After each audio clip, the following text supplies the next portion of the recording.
हमारी हुकूमत करप्शन के खात्मे और शफाफियत पर यकीन रखती है। अगर हमें कम करने की कोशिश की तो हम आपकी भी ऊंचाई बजा देंगे। मैं डरता नहीं हूँ। That I will be president for all Americans.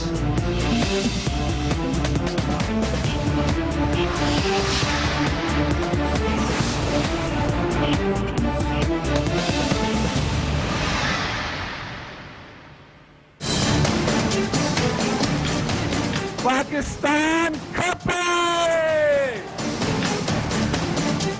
जमहूरियत का ऑल्टरनेटिव हमारे पास जो है वो बड़ा खौफनाक और भयानक है। जमहूरियत को हम गिरफ्तार नहीं करने देंगे। 27 को इंशाअल्लाह आप लोगों को खुशखबरियां भी दूंगा।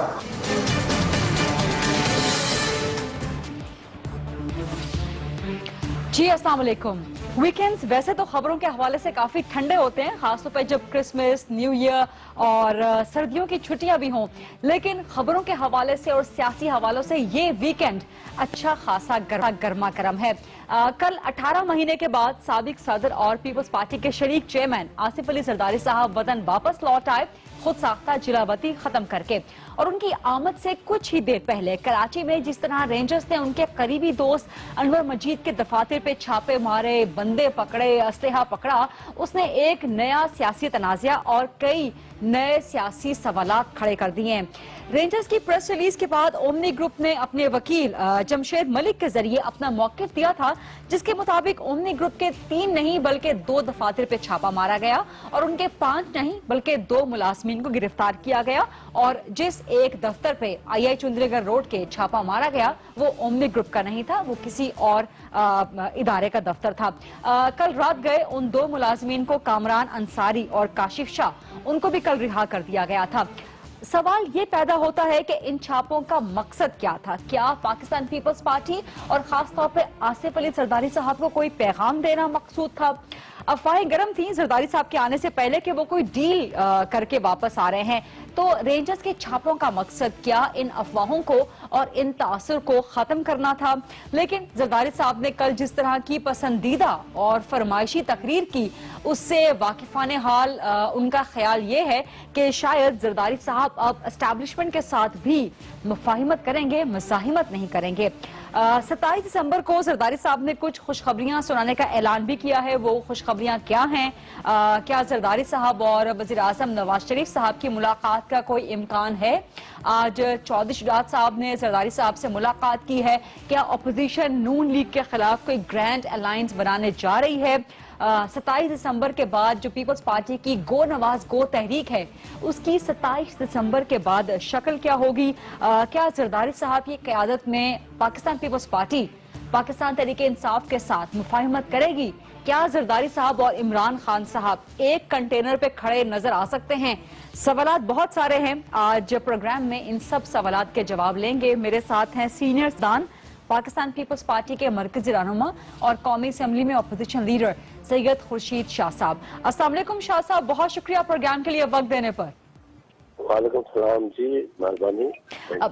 शाह साहब, जरदारी साहब ने कल वापसी पे काफी काबिल कबूल तकरीर की, काफी मुस्बत पैगाम दिया उन्होंने, लेकिन रेंजर्स ने कल जो छापे मारे हैं अनवर मजीद के दफातर पे, बंदे पकड़े, असलहा पकड़ा, उससे तासुर ये मिला है कि कुछ हलकों को अभी भी जरदारी साहब कबूल नहीं है। आप समझते हैं कि कल के छापे कोई पैगाम थे? मसला ये है कि हम जो सियासत करते हैं, हमारी सियासत का फोकल जो है वो रियासत की है और उसमें बसने वाले लोगों के मसाइल होते हैं, मुल्क की स्टेबिलिटी होती है और मुल्क की सॉवरेनिटी के लिए लड़ते हैं। एक बेसिक हमारा सियासत का फोकल हमारा स्ट्रेटेजी है। अब जो कल हुआ है वो जो पॉलिटिकल लोग हैं या पढ़े लिखे लोग हैं, सलीम शाह है, वो भी तबसरा यही कर रहे हैं कि इस छापे का मतलब क्या है कि एक तरफ नवाज शरीफ जरदारी साहब को वेलकम कहते हैं, दूसरी तरफ इस किस्म के छापे लगते हैं जिसका रिजल्ट जीरो हुआ, और तीसरी तरफ एक उस वक्त जब जरदारी साहब यहाँ आ रहे हैं कि जानबूझ के इन गवर्नमेंट और रेंजर्स के यहाँ एक मिसअंडरस्टैंडिंग पैदा की जा रही है। क्या वफाक अपनी ताकत दिखा रहा है कि जी हम रेंजर्स के थ्रू सूबों को, फेडरल यूनिट को कंट्रोल कर सकते हैं? शाह साहब, आप समझते हैं कि कल जो रेड छापे हैं वो विफाक के एमा पे हुए हैं, विफाकी हुकूमत को इल्म था? देखिए, उसके बाद जो खबरें हैं, होम इंटीरियर मिनिस्टर आए, उसने कहा कि ये असला मिला है, ये मिला है, वो आए भी है।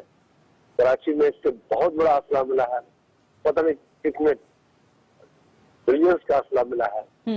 उनको आने की जहमत नहीं हुई। इस पे अगर आए हैं तो आप पॉलिटिकल मोटिव देख सकते हैं कि हुकूमत के पॉलिटिकल मोटिव्स क्या है, मगर हम इन चीजों पे नहीं जाएंगे। जरदारी साहब आए हैं पाकिस्तान, उसको यही बोलना चाहिए कि भाई हम सियासत करते हैं, जो हमारा मौक़िफ़ रहा है, हमारे जो मुतालबे हैं वो भी पार्टी बेस पे नहीं है जी कि ये जाती पीपल्स पार्टी के लिए या पीपल्स पार्टी को रिलीफ लेना चाहती है। एक ऐसे मुतालबे है जो आम सियासी आदमी भी समझता है कि यार ये जो मुतालबे है, ये तो 3 मुतालबे तो है जिससे कोई फर्क ही नहीं पड़ता जी, और वो गवर्नमेंट की अच्छाई के लिए है, इस मुल्क की अच्छाई के लिए है। शाह साहब, इन्हीं 4 मुतालबात के हवाले से वज़ीर आज़म साहब से जब सवालात किए गए थे और उन्होंने जरदारी साहब के सवाल की आमद के सवाल का जवाब देते हुए भी वेलकम किया था, आपने खुद कहा है वज़ीर आज़म साहब ने जरदारी साहब की आमद को वेलकम किया, तो फिर कल जो छापे हुए आपका जाती ख्याल क्या है कि वज़ीर आज़म साहब को उनका इल्म हो सकता है या चौधरी निसार साहब को उन छापों का इल्म हो सकता है? मैंने तो एक चीज हमेशा कही है, आपको पता भी है, पता नहीं मैं सैयद भी हूँ और अल्लाह ने ईमानदारी सच्चाई के साथ चलने की वजह से शायद मेरी चीजों में कोई सच्चाई छुपाई हुई है कि जो बोलता हूँ वो सच साबित होता है। मैंने मियाँ को बारहा कहा है कि तेरी आस्तीनों में सांप छुपे हुए हैं जो तुझे डसते रहते हैं और पता नहीं तुझे किसकी दुआ है जो तू बच जाता है। तो वही बात है कि मियाँ साहब को पता है या नहीं है, मगर कौन आदमी एतबार करेगा कि ये इतना बड़ा एक्शन जो है वो एक मिनिस्टर कर सकता है बगैर किसी लीडर के, प्राइम मिनिस्टर के कंफर्मेशन पे, वो भी उस दिन जिस दिन के लिए प्राइम मिनिस्टर खुद वेलकम करता है, उसी दिन वो ये वाकया हो, एक दिन बाद हो जाता है, 2 दिन पहले हो जाता है, 2 दिन बाद हो जाता है, कोई फर्क नहीं पड़ता है। और एक बिजनेसमैन की ऑफिस थी, वहां भी ये 5-10 कलेक्शन कोप लेके क्या जंग करनी थी या पॉसिबिलिटी है इसमें? कोई बड़ा असला निकला, रॉकेट लॉन्चर्स निकले, कोई बड़ी कोई आम कलेक्शन कोप 35,000 के करीब लाइसेंस दिए गए थे सारे मुल्क में। आपका ख्याल है कि चौधरी निसार साहब के हुक्म पे हुए हैं या उनकी एमा पे हुए हैं या उनकी मंजूरी या उनकी रजामंदी से हुए हैं? मैं चौधरी को इतनी इम्पोर्टेंस नहीं देना चाहता, नहीं उसकी इतनी बड़ी इम्पोर्टेंस है, ये तो हुकूमत का मसला है, नवाज शरीफ का मसला इतना बड़ा वाकया कराची में हो गया, कल से हंगामा मचा हुआ है इस वाकये के बाद से। आप बेशक चौधरी निसार साहब पे जाती कमेंट ना करें, लेकिन आपको लगता है कि ये जो कल वाकया जो छापे हुए हैं इनके अहकाम, नवाज शरीफ को चाहिए आके खुद उसका तर्जमान ये बात बताए कि इसमें वफाकी हुकूमत का हाथ नहीं है, ये रेंजर्स ने खुद किया है। फिर रेंजर्स से सूबाई हुकूमत भी जरूर पूछेगी कि भाई ये क्या हुआ है, क्या फायदा हुआ आपको, क्या मिला आपको उधर से, ये पॉलिटिक्स में रेंजर्स क्यों इन्वॉल्व हो रही है, रेंजर्स क्यों वफाक के कहने पे आके एक फेडरल यूनिट को इस तरह थ्रेट करती है, क्या वजह है, क्या रीजंस है, ये चीजें तो फिर पूछी जाएंगी ना। फिर कहते हैं कि सूबाई हुकूमतें तावन नहीं करती। और असलहा जिस दफ्तर से असलहा निकाला गया वो दफ्तर भी ओमनी ग्रुप का नहीं था, मैं वही कह रहा और हूँ। वो 2 बंदे भी वापस हो गए जो पकड़े गए थे, कामरान और काशिफ। मैंने कहा कि इससे पूछा जाएगा ना रेंजर से, जब वफाकी हुकूमत कहेगी जी इसे हमारे इमाम पे नहीं हुआ है, तो फिर रेंजर से पूछा जाएगा कि भाई आपको किसके आर्डर पे आप आए हो, हमने तो आपको अथोराइज किया है इसलिए कि दहशतगर्द पकड़ो, हमने आपको अथोराइज इसलिए नहीं किया कि आप दहशतगर्दी खुद फैलाए, हरासमेंट करें लोगों को, बिजनेसमैन को हरासमेंट करें, दिखाने के लिए कि हम बड़ी ताकत है, बड़ी कुव्वत है। इससे तो नुकसान होता है। रेंजर्स और सूबाई हुकूमत के अंदर मिसअंडरस्टैंडिंग पैदा होगी, शाह साहब, किसके हक में जाएगी? शाह साहब, आप कह रहे हैं कि रेंजर से पहले विफाक अपनी पोजीशन क्लियर करें, अगर विफाक के एमा पे नहीं हुए तो फिर सिंध रेंजर से विफाक अपनी पोजीशन क्लियर करे। रेंजर से कौन पूछेगा? मैं करता हूँ जी, फिर रेंजर से भी पूछा जाएगा ना जी, रेंजर को भी जवाब देना पड़ेगा। रेंजर तो अंडर अपने सीएम आती है ना जी, ये मतलब कैप्टन ऑफ दी ऑपरेशन ना, वो पूछेगा, उसको पता नहीं है। वज़ीर आला सिंध रेंजर से पूछेंगे कि उन्होंने क्यों रेड किया अनवर मजीद के दफातर। मुझे पता नहीं है, मैं कह रहा हूँ उसको पूछना चाहिए। मगर रात को 10-11 बजे तक एफआईआर दर्ज नहीं हुई, तो बताइए ये किसका है, क्यों कर किया, क्यों हिरासमेंट किस लिए हुई, इसके पीछे मोटिव क्या है? अब शाह साहब एक छोटी सी ब्रेक का वक्त हुआ है, एक ब्रेक लेते हैं और खुर्शीद शाह साहब से जरदारी साहब की वापसी और दीगर बहुत से अहम मुल्की मामलात हैं जिन पर सवालात करने हैं ब्रेक के बाद।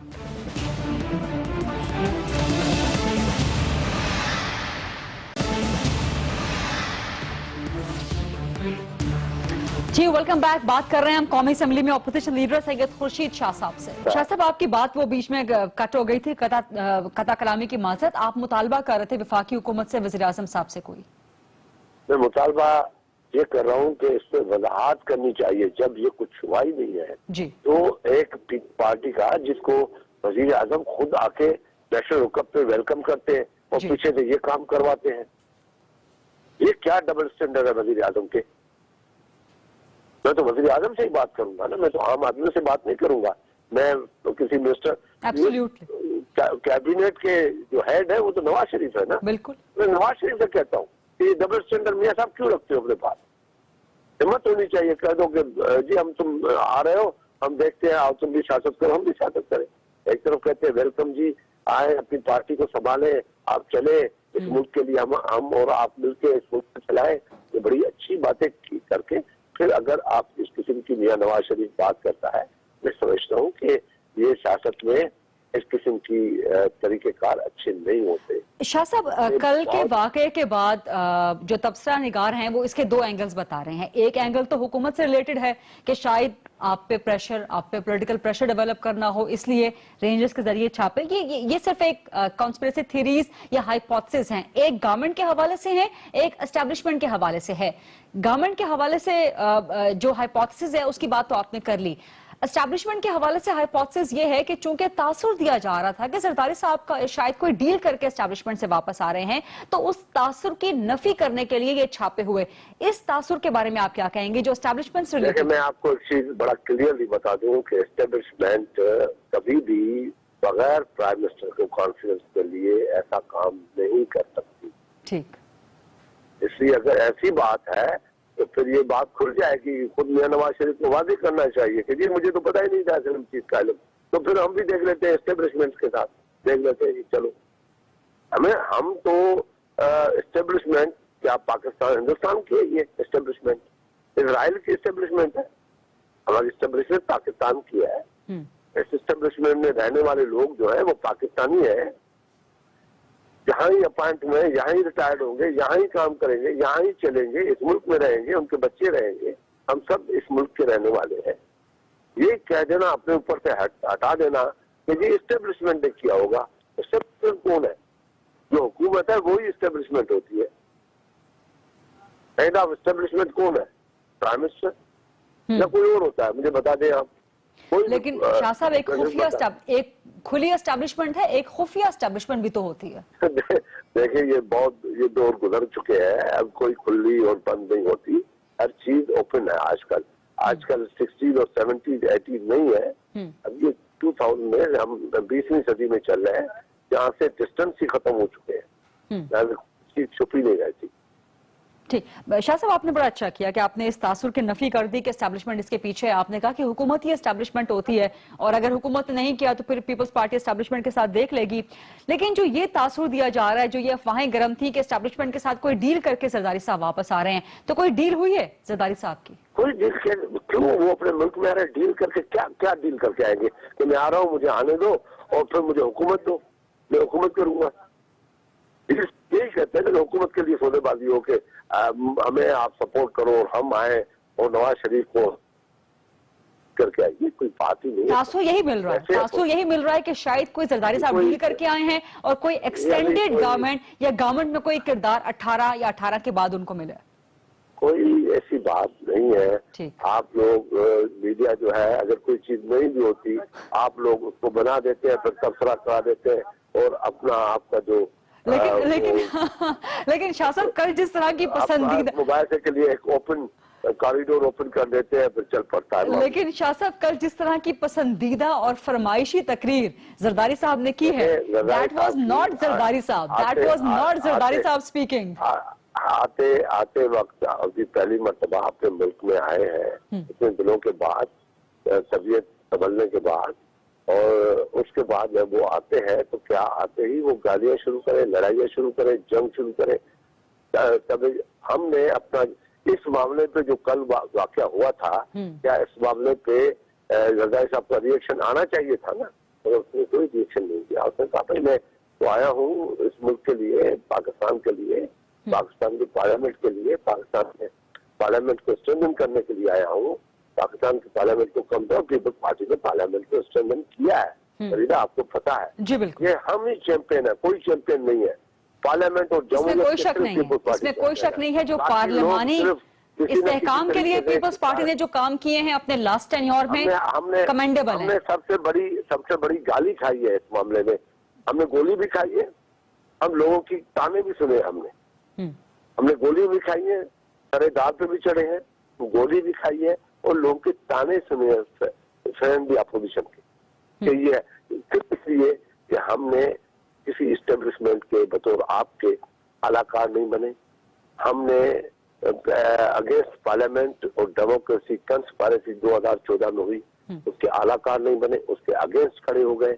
उसके रिजल्ट तो हमें आज भी मिल रहे हैं। उसकी जो कुछ आज हो रहा है वो हम भी फेस कर रहे हैं, चाहे कुछ इतने के लिए, चाहे हम गाड़ियों में चढ़ के खुद लाहौर में वजीर आजम को वजीर आजम करने के लिए उनके घर पे चले गए। लोगों ने कहा ये फ्रेंडली है, हमारी पार्टी कमजोर हो गई इस मामले में, बड़ा पॉलिटिकल लॉस हुआ, मगर हमने कंप्रोमाइज नहीं किया।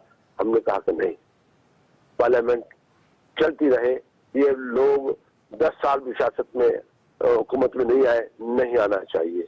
20 साल कांग्रेस को देख लेना आप, एक वक्त आया था कांग्रेस 20 साल तक इक़्तिदार में नहीं आई जी, अल्टीमेटली आ गई। जी बिल्कुल, ये कोई मसला नहीं होता, सिस्टम चलता रहे, सिस्टम चलता रहे, लोग आते रहेंगे और उससे मुल्क मजबूत होगा। हमारी तो इतनी बड़ी फिलॉसफी है जी, पार्लियामेंट और जमहूरियत के लिए। हम जाती अना पे लड़ने वाले नहीं है, हम जाती इंतकाम नहीं लेते अपनी जात के लिए, हमारी अपनी सियासत जात के लिए ऐसा बिल्कुल नहीं है। पीपुल्स पार्टी की, पीपुल्स पार्टी कभी इक़्तिदार के लिए लड़ी ही नहीं।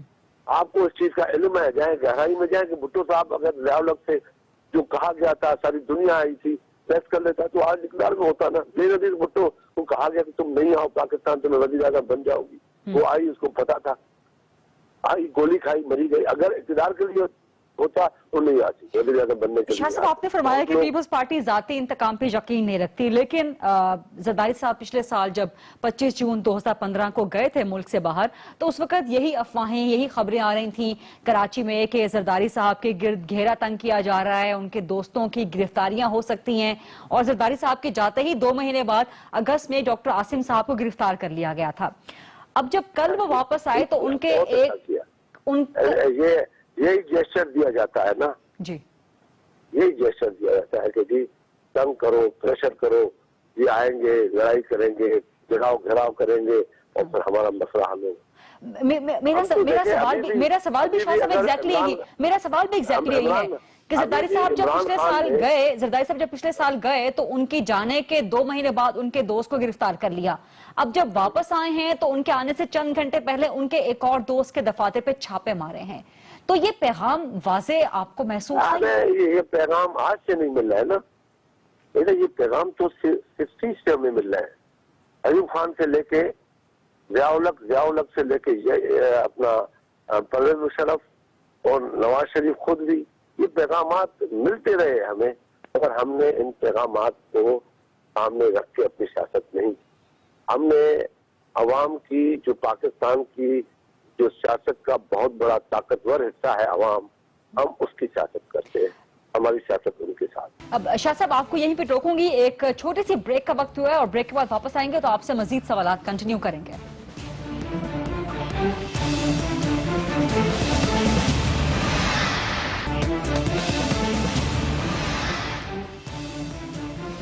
जी welcome back after the break. Shah साहब, जरदारी साहब कल सफर में थे, तैयारे में थे जब ये वाकया हुआ यहाँ पे, तो जब उन्हें खबर मिली लैंड तैयारे में नहीं थे, तैयारे में नहीं थे, तैयारे से पहले इसको खबर मिल चुकी थी। अच्छा, तो वो परेशान थे, उनका रिएक्शन क्या था? परेशान थे वो? नहीं, वो तो आपकी कैमरा हमसे ज्यादा कैमरा दिखा रही होगी, हम तो हाथ मिलाए। मैं बिहाइंड द कैमरा, मैं बिहाइंड द कैमरा खबर जानने की कोशिश कर रही हूँ। नहीं, मैं तो कह रहा हूँ हाथ मिलाया, बड़े ठीक ठाक आए, और फिर कैमरा ने भी उसको उतरते भी चेक किया और जब तकरीर कर रहे थे उधर भी चेक किया। परेशान नहीं है जरदारी साहब? जैसे जो आदमी 11, 13 साल, 12 साल, 13 साल जेलों में काट के लड़ यार, 2 साल लोग जेल नहीं रह सके जी, 2 साल लोगों ने पार्टियां छोड़ दी, नवाज शरीफ के लोगों ने पार्टियां छोड़ दी, खुदा हाफिज कह दिया, कोई लोग भाग गए, मुल्क छोड़ गए। ये तो 13 साल, 12 साल, 13 साल जेल काट के आदमी आता है। इसके लिए जेल की कोई मसला नहीं होता। मसला ये है कि पाकिस्तान के अवाम जो जेल में पड़े हुए हैं, चक्की पीस रहे हैं 70 साल से, कोई 1-2 टेन्योर उनको मिला है जिससे उनको थोड़ा रिलीफ मिला, बाकी तो पाकिस्तान के अवाम ने 55-60 साल चक्की पी है, पीसी है, अभी भी पीस रहे हैं बेचारे। अब अमीर से अमीर हो रहे हैं, गरीब से गरीब हो रहे हैं। अमीर अपने लिए नए नए कानून बना रहे हैं, नए नए वो जो रेगुलेटर है उनको खत्म करके अपने लिए नए रास्ते ढूंढ रहे हैं। तो आप फरमा रहे हैं कि जरदारी साहब कल के वाकये से बिल्कुल परेशान नहीं है? नहीं, परेशान होना भी नहीं चाहिए हमें। ठीक, क्यों होना चाहिए परेशान? ये सियासत पाकिस्तान में ऐसी चली है। हमारी आज भी ये कोशिश है कि नहीं, हम इस तरीके कार को ठीक करें। इस तरीके से मुल्क नहीं चलते, इस तरह से मुल्क नहीं चलते। शाह साहब, फिर आप क्यों समझते हैं कि अनवर मजीद साहब के दफातर पर ही क्यों छापे मारे गए? और भी बहुत से हजारों सैकड़ों दोस्त हैं जरदारी साहब के, तो वो तो दोस्तों के दोस्त माने जाते हैं। तो कई दोस्त हैं, why doctor Asim and then why doctor Anwar Majeed? खासतौर पर जब आईजी सिंध को एक तरह से जबरी रुखसत पे भेज दिया सिंध गवर्नमेंट ने, और खबरें ये आ रही थी कि अनवर मजीद साहब इस हटाए जाने के पीछे हैं, इस जबरी रुखसत के पीछे हैं आईजी सिंध के, इसके बारे में क्या कहेंगे शाह साहब? देखिए, एक चीज बता देते, अगर ये बात आप वाली सही है, अगर आप वाली बात सही है, तो क्या ये बेहतर तरीका था? मुझे बताया आप। चलो, मैं आपकी बात को थोड़ी देर के लिए कहता हूँ, ठीक है आप, क्या ये तरीके कार बेहतर है? क्या पंजाब के अंदर ऑफिसर्स चेंज नहीं होते? क्या फेडरल गवर्नमेंट में ऑफिसर्स चेंज नहीं होते? क्या बलूचिस्तान में, खैबर पख्तूनख्वा में इस तरीके से आईजी और चीफ सेक्रेटरी चेंज नहीं हुए? क्या पोस्टिंग पे या पोस्टिंग से हटाने पे इस किस्म के वाकयात होते हैं? ये तो फिर तो अजीब खेल हो जाएगा ना। फिर तो आप लेकिन शाह साहब, मसला ये है कि पिछले कम से कम 3 सालों में सबसे ज्यादा आईजी सिंध में जो भी है, सिंध का आईजी रोही साहब जो था, उसके जमाने में पीसफुल हो गई थी। अभी आना दोना डिस्टर्ब जरूर हुई है, मगर उस जमाने में तो सिंध में बिल्कुल लोगों ने सुकून का सांस लिया था। वो ट्रांसफर हुआ, फिर उस पर क्यों नहीं रिएक्शन हुआ? ऐसी बातें नहीं है।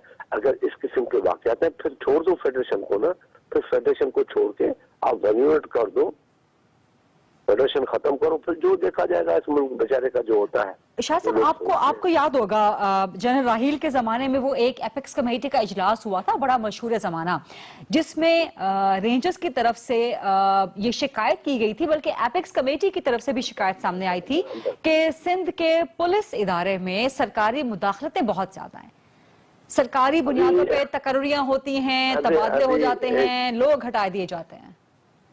एक काम कर लेते हैं, आप अपने एक्सप्रेस से कह दें कि एक सर्वे करवा लें प्लीज। ये मेरी आपसे अपील है कि क्राइम रेट पंजाब में ज्यादा है, सिंध में ज्यादा है। बहुत रास्तों में एमपीएस को लूटा जाता है, डेली कत्ल हो रहे हैं, डेली अगवा हो रहे हैं, डेली रेप हो रहे हैं, डेली औरतें अगवा की जा रही है। क्या क्राइम रेट है, ये सबको पता है पंजाब का। खैबर पख्तूनख्वा से ज्यादा क्राइम रेट है, बलूचिस्तान से ज्यादा पंजाब का क्राइम रेट है। आप देखिए, सर्वे तो करवा लें, ये सर्वे करा लें, फिर जो आप सवाल करेंगे मैं उनका जवाब आपको दूंगा। शाह साहब, कारकर्दगी की बुनियाद पे किसी अफसर को तब्दील किया जाए, ठीक है, जायज है, लेकिन नहीं, जहाँ जाती बुनियादों पे किसी अफसर को सबसे ज्यादा पीस है, जहाँ सबसे ज्यादा पीस है, सवालात वहाँ ही उठ रहे हैं, क्योंकि अगले लोगों के ऊपर अगर कहीं नाम आ गया, हाथ पड़ गया कि जी यहाँ अमन नहीं है, प्रॉब्लम है, तो फिर उसको छुपाने के लिए एक सूबे के ऊपर हेड करते आओ। सबसे भाई पंजाब में सबसे ज्यादा, सबने कहा, मैं नहीं कह रहा, आर्मी ने कहा, chief of the army staff Raheel Sharif ने कहा कि सबसे ज्यादा जो दहशतगर्द है वो पंजाब में है। वहां क्यों नहीं रेंजर्स जाती? क्या वहाँ फिर क्या फेडरेशन को, क्या हम जो लोग बैठे हैं फेडरेशन की बात करते हैं, तो फेडरेशन को ये फायदा दे रहे हैं, नुकसान दे रहे हैं? फेडरेशन के लिए मसले क्रिएट कर रहे हैं? क्या फेडरेशन पाकिस्तान में कोई फेडरेशन का रोल है, या फेडरेशन खत्म हो जाए पाकिस्तान बच सकता है? भाई मुल्क बना हुआ है, दुनिया में बहुत से मुल्क हैं जो फेडरल सिस्टम पे चलती है, फेडरल यूनिट्स होते हैं, अमेरिका है, कनाडा है, इंडिया है, बहुत से मुल्क है। इसका मतलब है कि शाह साहब आपकी सपोर्ट हासिल है, जो सिंध हुकूमत ने जबरी रुखसत पे भेजा है एडी ख्वाजा को, आपकी सपोर्ट हासिल है, आप समझते हैं कि एडी ख्वाजा को दोबारा ओहदे पे वापस नहीं आना चाहिए?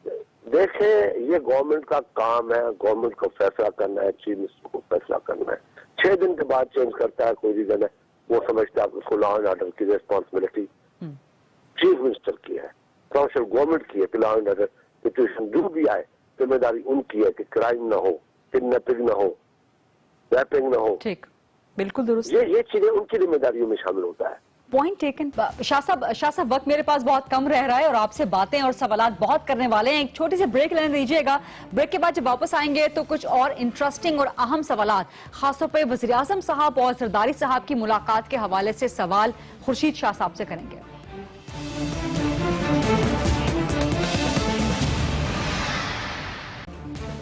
जी वेलकम बैक। ब्रेक के बाद बात कर रहे हैं हम कौमी असेंबली में अपोजिशन लीडर खुर्शीद शाह साहब से। शाह साहब, एक और सवाल की इजाजत दीजिएगा मुझे। आपने कहा, जब मैंने सवाल किया आपसे कि कल जरदारी साहब की तकरीर बड़ी पसंदीदा बल्कमाइशी थी, तो आपने फरमाया कि आते साथ ही जंग शुरू नहीं कर दी जाती।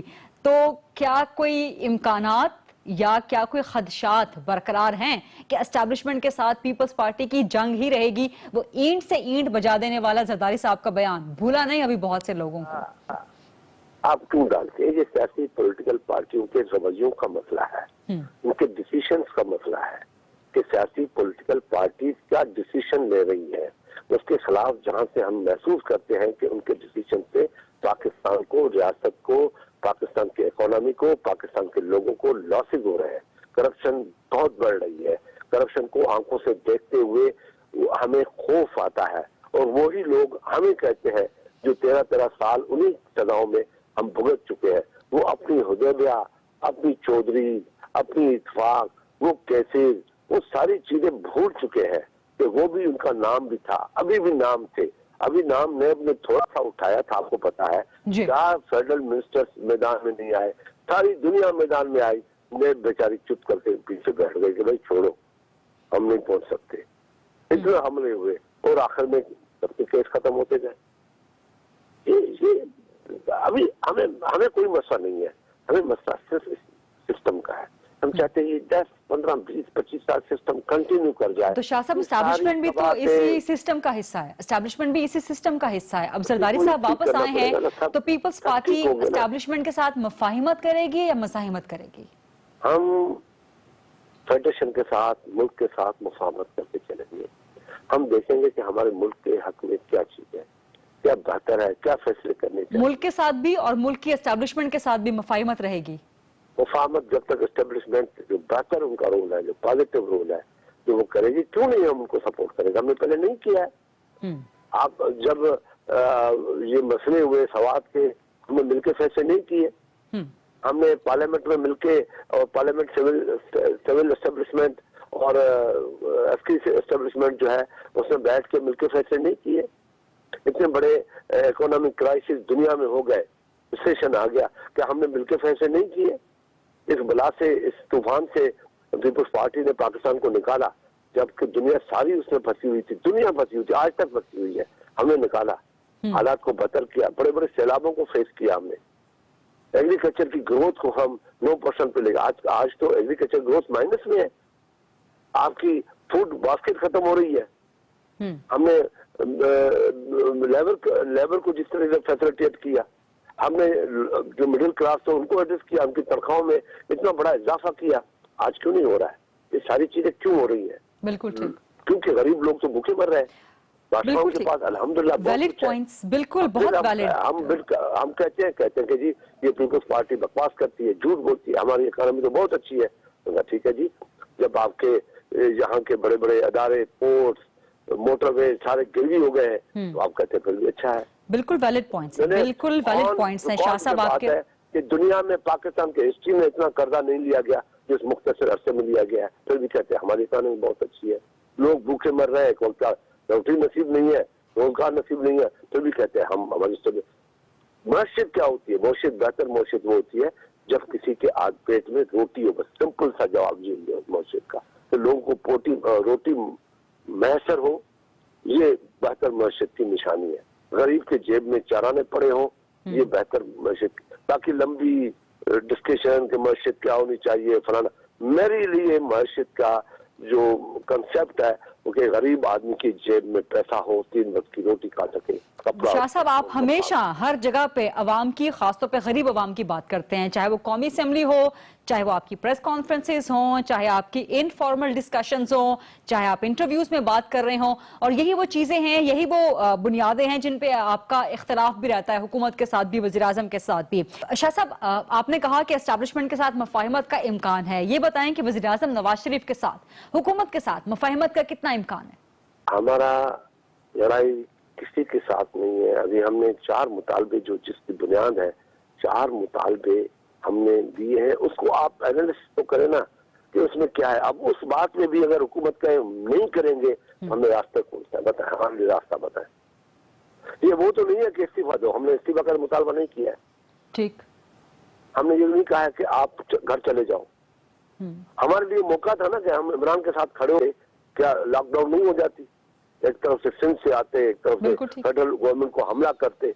हमने कहा ये वफाक नहीं चलेगा ऐसे, अगर हम हमले करने शुरू करेंगे। मगर हमारे लिए एक बात तो है ना कि भाई वफाक को बचाना है, रियासत को भी सेव करना है। ये तो हमारे ऊपर एक लाजिम मजलूम है, हमें करना चाहिए। ये सियासत अब नहीं चलेगी कि आप मुल्क को स्टेक पे रख के आप अपनी जाती सियासत करें, और नून कर रही है ये आजकल। शाह साहब 2 दिन रह गए, शाह साहब 2 दिन रह गए हैं 27 के आने में। 27 डेडलाइन है आपकी 4 डिमांड्स के हवाले से। अगर गवर्नमेंट नहीं मानती 27 तक पीपल्स पार्टी की 4 डिमांड, तो उस बाद क्या होगा? फैसला करेंगे ना, अल्हम्दुलिल्लाह आप देख लेंगे। अभी मैं कैसे बताऊं, वो तो सीट ही फैसला करेगी। जो मैं बता सकता हूँ वो आपको बता दिया। ठीक है, कोई अपोजिशन का ग्रैंड अलायंस हो सकता है, क्योंकि चौधरी शुजात साहब की भी मुलाकात हुई। Everything is possible, everything is possible. कैसे नहीं हो सकता? क्यों नहीं होगा? क्या नवाज शरीफ के साथ नहीं हुआ? जब नवाज शरीफ तकलीफ में था, पीपल्स पार्टी ने उसका हाथ नहीं पकड़ा, पीपल्स पार्टी को पाकिस्तान में नहीं लाई, पीपल्स पार्टी ने उनको इलेक्शन में हिस्सा लेने के लिए रिक्वेस्ट नहीं की। क्या हम MRD में अपने लोग, एवरीथिंग इज पॉसिबल। ये कह देना कि इमरान और हम नहीं बन सकते, क्यों नहीं बन सकते? इमरान ने जितना सबसे बुरा मुझे कहा है, उसके बावजूद भी पॉलिटिशियन हूँ। आपके बारे में भी कहा है, जरदारी साहब के बारे में भी कहा है। हम दोनों के बारे में उसने क्या कुछ नहीं कहा है। तो क्या ऐसी पॉसिबिलिटी है शाह साहब के मुस्तकबिल में गो नवाज गो के लिए जो ग्रैंड अलायंस बने ऑपोजिशन का, उसमें इमरान खान साहब, जरदारी साहब और खुर्शीद शाह साहब एक कंटेनर पे हों? गरीबा बात यह है कि मुल्क की मफाद में, मुल्क की सियासत में, मुल्क की पार्लियामेंट के लिए, मुल्क की जमहूरियत को बचाने के लिए हमें अगर अपने जाती मुखालिफ के साथ जिहाद करना पड़े, मुल्क की रियासत के लिए हमें करने में कोई कबाहत नहीं होगी। ये बड़ा टफ मैसेज है, ये बड़ा टफ टाइम आने वाला है, आपकी बातों से लग रहा है शाह साहब के, वज़ीर-ए-आज़म नवाज शरीफ साहब के लिए। बात ही नहीं है, we are very open people. हमारे लिए सियासत ओपन है। हम मुनाफिकत की सियासत, झूठ की सियासत पे यकीन रखना, मैं समझता हूँ हमारे लिए। शाह साहब, इस ओपन सियासत में जरदारी साहब की वज़ीर-ए-आज़म नवाज शरीफ साहब से मुलाकात का कितना इम्कान है? कोई इम्कान नहीं है इस वक्त, कोई इम्कान नहीं। नहीं हो सकती जरदारी साहब की और नवाज शरीफ साहब की मुलाकात? इस वक्त तक कोई इम्कान नहीं है। हाँ, वो मुलाकात कर सकते हैं, आके बता सकते हैं कि जी जो आपके चाल मुतालबे हैं हम बैठ जाते हैं, मगर यह नवाज शरीफ की चलती नहीं है वहाँ, बिल्कुल। ये भी मैं आपको बता दूं, क्योंकि उसने APC में उसने कहा था कि मैं नेशनल कमीशन ऑफ पार्लियामेंट जो है वो बिल्कुल कर देता हूँ। निसार ने उसको अपोज किया, अभी तक नहीं हुआ। वो रिकॉर्ड पे भी आ गया, मिनट्स पे भी आ गया, डार ने लिख भी दिया, मगर बिलावल साहब ने कहा कि नहीं, प्राइम मिनिस्टर ने कमिट किया है, मुझे उसकी जुबान पे एतबार है, लिखना छोड़ दे। मगर इसके बावजूद डाक ने रिकॉर्ड पे रखने के लिए लिख दिया, कोई अमल नहीं हो सका उसको, क्योंकि उसके निसार मुखालफत कर रहा था। तो कमजोर नतीजा आदम है। अपने कैबिनेट से मियां साहब बड़े घबराते हैं, बड़े घबराते हैं, उनको अपने ऊपर कॉन्फिडेंस नहीं है, तो इसलिए बड़ा मुश्किल है। ठीक है। कौमी असम्बली में अपोजिशन लीडर्स पीपल्स पार्टी के मरकजी रहनुमा सीनियर सियासतदान सैयद खुर्शीद शाह हमसे बात कर रहे थे। कह रहे थे कि वज़ीर-ए-आज़म साहब की वज़ीर-ए-आज़म नवाज शरीफ साहब से मुलाकात का फिलहाल कोई इम्कान नहीं है, लेकिन इस बात के मजबूत इम्कानात हैं कि पीपल्स पार्टी एस्टैब्लिशमेंट के साथ मुफाहिमत के रास्ते पर चलेगी। आज का प्रोग्राम देखने का बहुत शुक्रिया। कल क्रिसमस है, जो भी क्रिसमस सेलिब्रेट कर रहा है उसको G4 खरीदा की तरफ से merry Christmas. I will see you Thursday. अल्लाह हाफ़िज़।